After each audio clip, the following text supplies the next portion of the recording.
télévision Futur Média mbokk yi ñoo ngi leen di nuyu bu baax a baax di rafetlu ni ngeen àndee ak ñun fas yéene ànd ak yéen ci xibaaru timis yi la ca gën a fës bokk na ci ñàkk gi ñuy ñàkku ngir aaru ci woppi coronavirus gi seetlu gi moo di fii ci Sénégal ñu bari ci askan wi dañ cey day naagal maanaam sawaruñ ci noone ana lan moo ko indi ñenn ñi di wax ni dund gi ak ay jafe-jafeem bokk na ci li koy waral lu aju it ci ak ragal gu ñu am ci wàllu wér-gu-yaram dana tax kon ñu di ko dund li nga xamante ne ji moo di wàllu sensibilisation gi ak mbirum sol masque gi la ñu gis ne daal ñu war di wéy la ndax gis nañ ne gaañi farataal nañ ko ci réewum Sénégal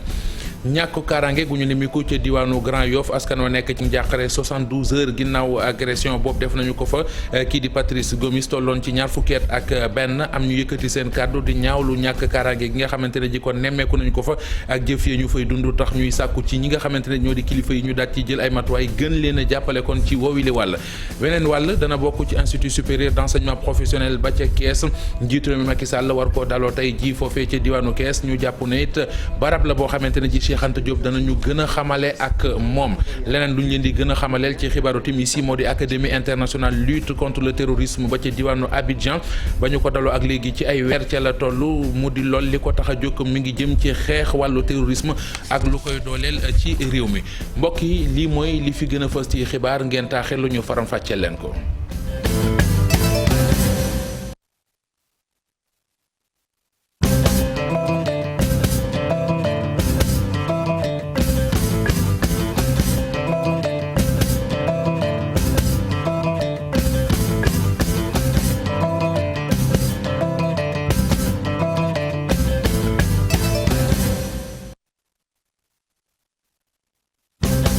nuyu leen rafetlu ànd bi ak télévision Futur Média ni ñu ko junjëwoon ci bopp bi la ñuy duggee ak yéen ci ak léegi doore xibaaru timis yi ak lu ñeel mbirum Madiambal Diagne ak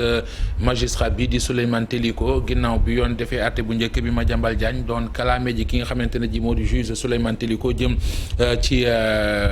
woowile wàll ministre de la justice garde des sceaux di maître Malick Sall nangu na kon ci lettre boo xamante ne ji jébal na ko procureur général près de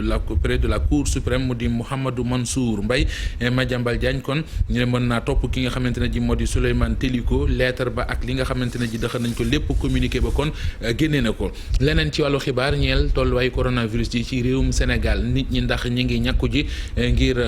jël seeni matuwaay seetlu gi moo di ñu bari ci askan wi farataalu ñu ñàkk gi ana lan moo ko sabab lu leen cey tey dem ñu ànd ci ak Aminata Mbare Sow. bés bu xëyee itteem ci lii lay nekk soxna Sile nee na li ko itteel mooy yóbbul njabootam lu ñu dundee. mosuma dem vacciné di wax dëgg yàlla parce que man daa ragal ma mais maa amul jot pour dem vacciné loolu moo tax. ni soxna si bëri na ci ay sénégalais yu ñu tàllal suñu micro nee nañu vacciné wuñu contre Covid 19. yàlla dogal na vacciné gu ma mais meñ ci sama xel tamit ndax. nañu bari ñu ma jigéen ñoo xam te ñoom itam vacciné wu nañ mais xam naa xëy na yàlla moo ko dogalagul. vaccin bi daal moom vraiment ñemewuma ko te xam naa ne daal moom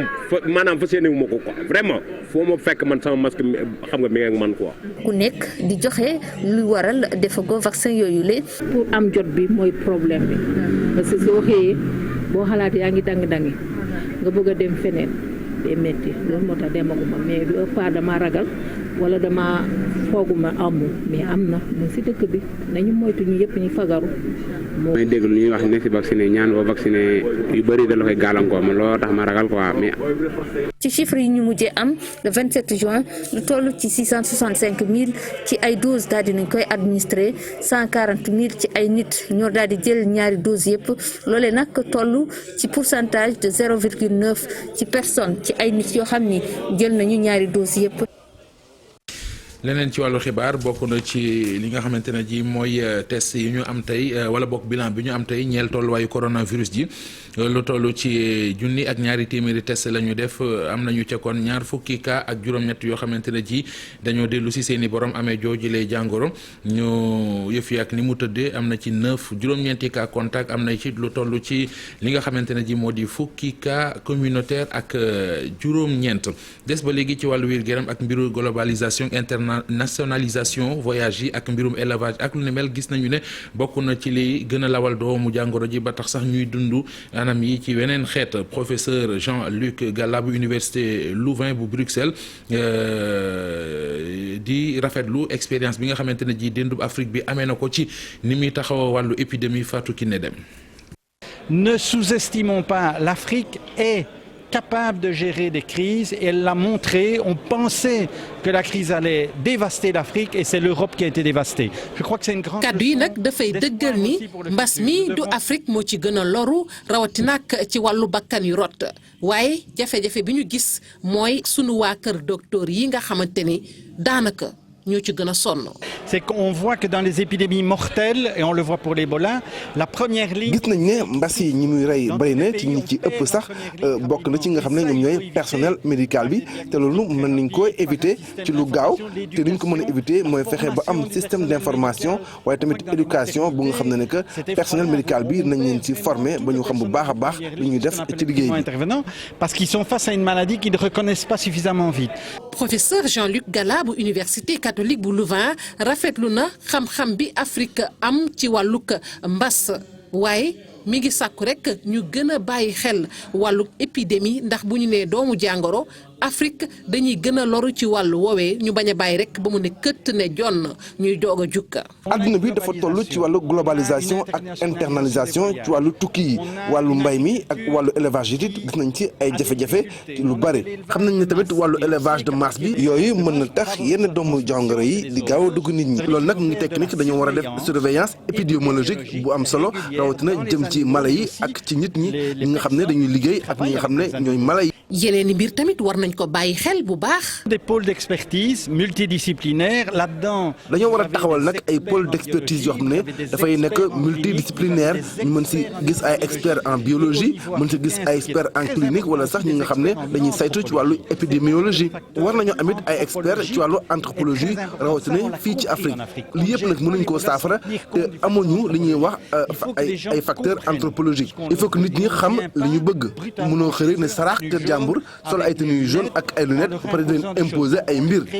On leur explique. tàggat personnel bi lu am solo la rawatina ak mboolem spécialité yi ñi nga xamante ne sax ñoom ñoo féete ci wàllu paramédical bi tamit war nañ leen a bàyyi xel bu baax a baax ci paju mbas ak lépp loo xamante ne nii jëm na ci seetlu gi. njiitu réew mi Macky Sall ma nga ca diwaanu Thiès tey jii la fa gont demam nga foofee la ko fa yóbbu moo di daloo barab boo xam ne dañ fay tàggat ay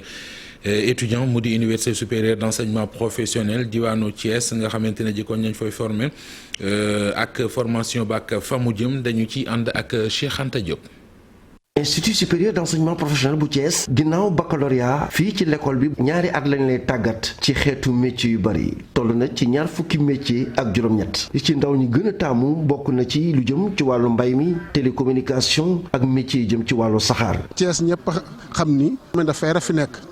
looloo tax ñu intégré ci métier du rail ci li nga xam ni loolu mooy njàng mi fii te ñun nag comme société chemin de fer lañ muy les grands trains du Sénégal. dañ ci jël ay xale ay apprenants dañu koy envoyé ñu leen di jël en stage ñu ngi ciy recruter ba ren ji sañu directeur général monsieur Samba Ndiaye jël na ci ñaar. Oumilo Ndiaye moom réseau télécommunication lay def waaye nee na lii de lu am solo la ndaxte tàggat bi ñu leen fiy tàggat bu ñu génnee daañu mën a utum xëy. loolu lu baax la parce que tamit nekk ci université yi ba ay juróomi at ba juróom-ñaar te doo nekk ku xamante ni ku professionnel ngay nekk mieux vaut faire loo xamante ni di nga ci teel a sóobu xam ni lii moo lay jëmale nga teel ci mën a wut sa xam-xam. utum xëy voilà. ñenn ci étudiants yi nga xamante ni fekk nañ leen fii ci biir l'école bi nee nañu ndawu Thiès yëpp war nañoo gestu ñëw fii ci école bi ndaxte ci diir bu gàtt mën nañ leen cee tàggat. man li may ñaax ñi nga xamante ne ñooy nouveau bachelier mooy que ñu ñëw fii xamante ne ISEP bu Thiès parce que fii 2 ans rek nga fiy def après nga génne dem wuti liggéey. ren jii de ñu gis ne élèves yi nga xamante ni ñu ngi ci biir institut supérieur d'enseignement professionnel bu Thiès toll na ci 200 ak juróomi téeméer. Cheikh Anta Diop jóge Kees dellu si Ndakaaru waxtaane ñàkku kaaraange goog askan wa ca Grand Yoff ñi ngi koy dund ñetti fan ginnaaw ba ñu fa faatee kii di Patrice Gomis dañu ko agressé mu jaare ca ñàkk bakkanam 21 ak la am ñu yëkkati seen kàddu nag di ñaawte foofile bëgg nañu ñu gën a taxawu ci kaaraange donte sax xam nañu ne lu aju ci biir gàtt foofee muy police di gendarmerie du lu aje ci mën-mënu mairie ba waaye bëgg nañu ñu gën leen a bàyyi xel ndax li ñuy dund ci ñàkk kaaraange ma ngay bëgg a jéggi dayoo Abi Faye Mar Dieng ñàkkum kaaraange gi ca Grand Yoff di jaaba jonge ba léegi askan wi nelawatuñu ba yandoor ndax la ko waral agression yu dul jeex. Patrice Gomis mooy ndaw bi am 20 at ak benn moom lañ mujjee faat ca boobu gox lii waral na ñoom ñi toog di mettitlu. fu mu toll nii ñun ñëpp ci danger lañ nekk. kenn ku nekk na nga préparer sa bopp rek nga xam ne fu mu toll nii moom suba mun nañu xëy dal sa kaw. police bi doyul parce que Grand Yoff est surpeuplé 500 000 habitants sur 8 kilomètres carrés loolu amul benn dëkk boo xamante ne duñ ko àttan. la ko sabab nag bëri na te wuute. dafa metti waa Grand Yoff yëpp mais loolu yëpp booy seet problème mu xam nga waaw ñi jiite réew mi la rek quoi ñoom ñoo war a taxawu ci problème yi nii quoi c'est ça waaw. liggéey bi dafa des liggéey bi ni mu desee mooy que ci autorités yi la parce que fu mu toll nii ñoom taluñu leneen lu dul politique. doom boo ko juree dafa am àq dafa am loo warloo ko moom parents yi ci ñi ma ko war a wax ñu ci bari ils ont failli. monté de benn brigade de surveillance équipe municipale bi woote na ko ba noppi lii préfet bi ne ko na ko teg ci suuf ndax du wàllam. pour man kenn warul ñàkk bakkanam dañ ko rey pour man kenn warul ñàkk bakkanam dañ ko rey état rek su mun jàpp surtout moom état rek moo su mun dara li ñu ñaan état bi kay mooy ne renforcer police bi ñu lu ñu mën ñu koy def ñu ngi leeral dëkk bi ñu ngi accompagner police su sa la oto jox oto su la carburant jox ko carburant loolu ñu mën def. lañ fay far di gis bëri na lool ci ay agression yoo xamante ni te ñàkkum bakkan lay mujj askan bu Grand Yoff di woo gouvernement bu Sénégal mu gën a yokk dooleem ci boobule gox ngir mën a may askan wi ñu nelaw ba yandoor waaye itam mën a doxi seeni soxla. activiste bi di Abdou Karim Gueye ñu gën koo xam ci xurum xaq moom ak ñeenti natangoom nee nañu dañuy porter plainte commissaire Serigne Faye bu camp Abdou Diassé la tax mooy bañ leen jàppee yóbbu leen foofee dañ leen doon toroxale ko xor ñooñal ci jamono joo xam ne sax dañ leen a ceene woon seeni loxo loolu nag la ñu ne mu duñ ko bàyyi mu jàllee noonee tey ji lañ ko xam ne cib jano buñ doon séq ak taskatu xabaar yi ci pàttali ñu ngi leen jàppoon jamono ji nga xamante ne ñu ngi waaje wote loi bi jëm ci xeex wàllu terrorisme ak yee ci àndal mu di joyande yu ñu namoon ci code pénal bi code procédure pénale bi Abdou Karim Gueye xurum xaq ñu déglu kook Mamadou Fall. bi ñu demee assemblée nationale nag dañ fa fekk nag police parce que bi ñuy njëkk dem yaay pas la police là-bas fa lañ fekk police fa lañ fekk nag commissaire Serigne Faye bi nga xam ne moom moo géré groupement opérationnel bu Dakar moo nekk camp Abdou Diassé bi nga ko fekkee déjà man dama wàcc j'étais avec Fallou dama wàcc rek juste scooter bi rek ñëw di wax Macky Sall dictateur mu commencé saaga. faut le corriger dóor leen ko il faut di saaga yu ñaaw yoo xam ne mënuñu ko wax ci tere bon après ñu jël ñu yóbbu ñu ils nous ont emmené police centrale bi ñu yeggee police centrale j'ai vu que ni bëgguñu fa téye aussi ils nous ont tout juste enregistré quoi la ñu suñu tur suñu sant après ñu jël def ñu ci ay pick-up menotté yóbbu ñu camp Abdou Diassé yegg camp Abdou Diassé le même commissaire Serigne Faye dañu yegg si rek ñu commencé on était menotté on était tous menottés ñu ñëpp la ñu menotté woon ñu commencé embargo dóor leen ñu commencé ñun ñëpp dañu dóor lu am nit comme kuy dóor ay sàcc quoi comme si on était en fait je sais pas man kenn comprendre loolu je pense que même koo xam ne criminel la sax kenn du ko dóoree noonu on veut savoir quoi lii lan la léegi nag dañ koy topp si yoon ñun dugal nañ tey plainte au niveau du tribunal ci procureur que ñun kaar ñëpp dañu blessé dañu gaañ man dama je peux même pas prier xam nga dañ ma gaañu grave je peux même pas bouger donc léegi ñu bëgg xam quoi dañu bëgg comprendre di xaar ndax justice dina def liggéeyam ci Serigne Faye mii nga xamante ne nii au fait c'est un nervi quoi c'est pas un policier.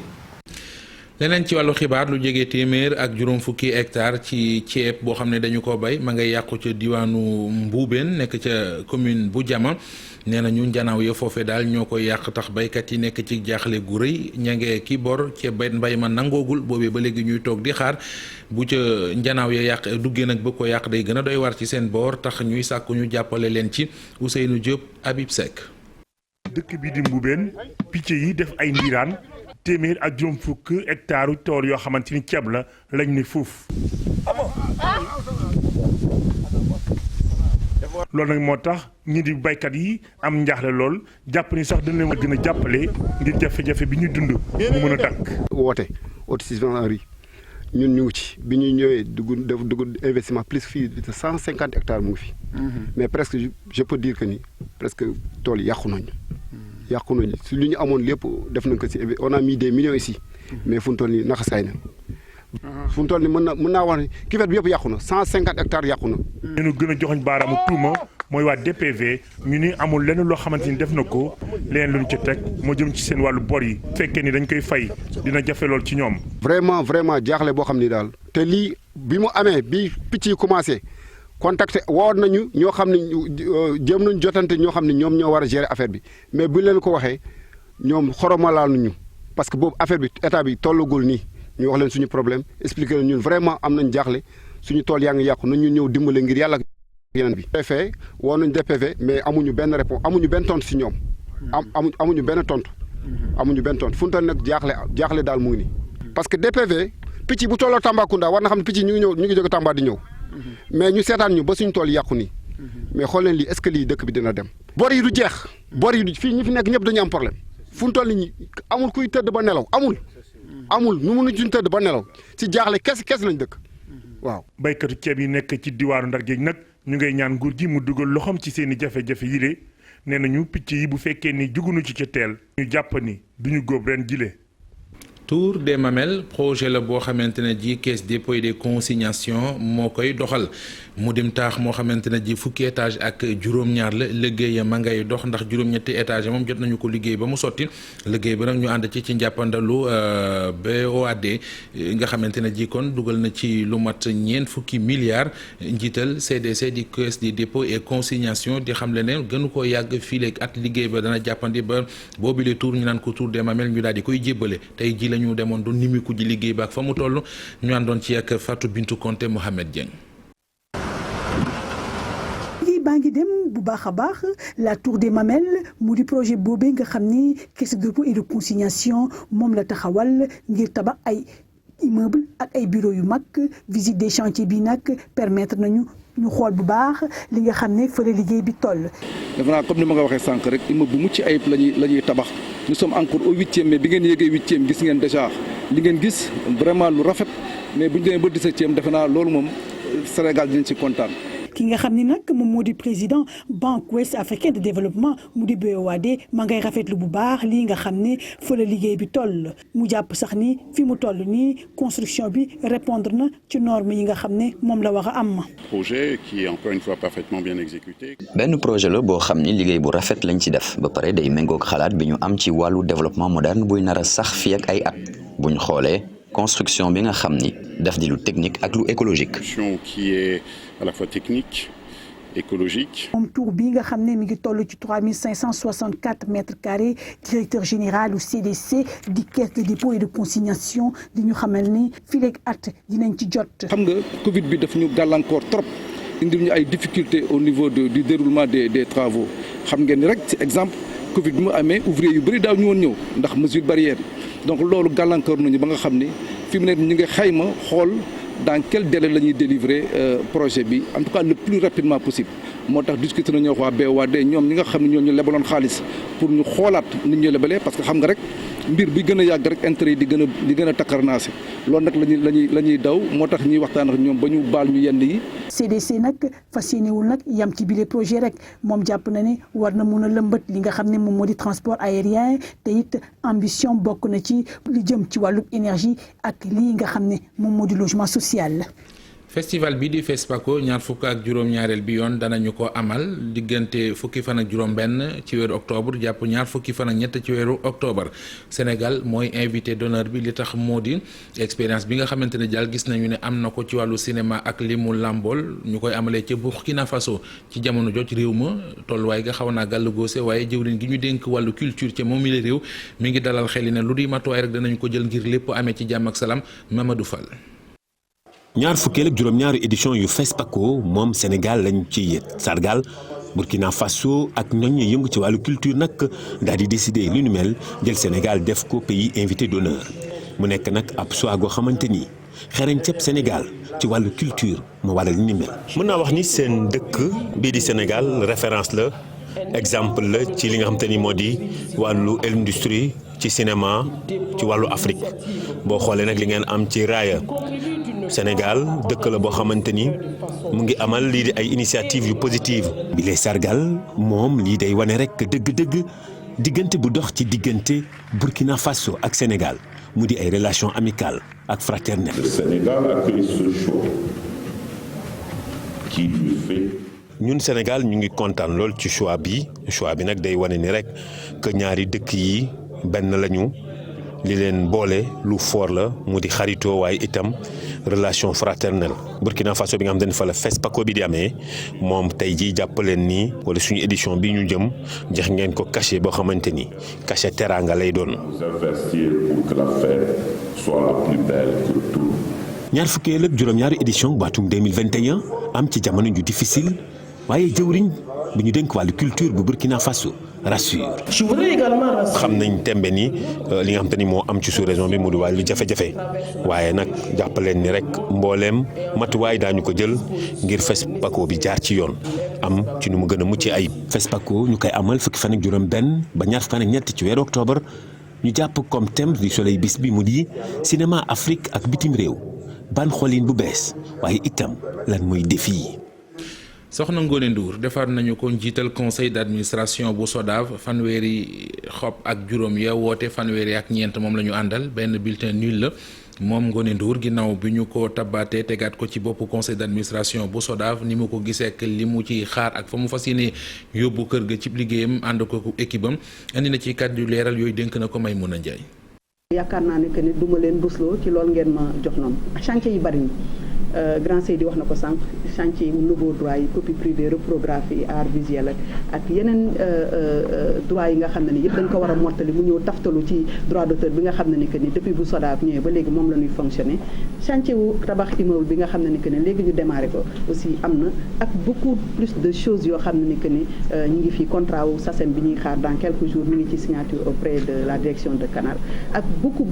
de choses yoo xam ne ni que ni SODAV da koy kii comme ni ñu ko waxee woon ci assemblée générale bi SODAV